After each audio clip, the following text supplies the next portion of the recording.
How to delete all reposts on TikTok at once. Hello everybody, welcome back to the channel. In this video today, I'll guide you through steps on how you can delete all reposts on TikTok at once.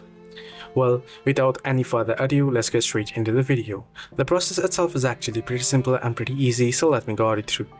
In order to delete all reposts on TikTok, go ahead and open up TikTok and head over to your profile first. Then you can tap on the repost icon there and access the repost tab. Right now, how you can remove all of it at once? Well, unfortunately, TikTok doesn't give you any option to delete itself. However, you have two different choices. The one is to simply open up the repost and then go ahead and so you can tap on the share icon once you open the repost and then tap on remove repost and it'll be removed.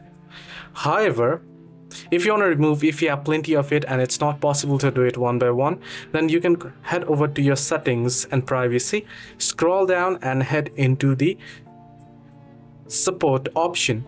Now you can either head into support or head into report a problem. It'll be easier if you head into report a problem, scroll down, tap on chat with us, and here on chat what you want to do is you want to type in submit ticket and it'll give you the option to submit the ticket where you can say that you wish to remove all your reposts and TikTok should be able to help you. So this is how you can easily remove all reposts at once on TikTok. Hope this video helped you. Do like and subscribe.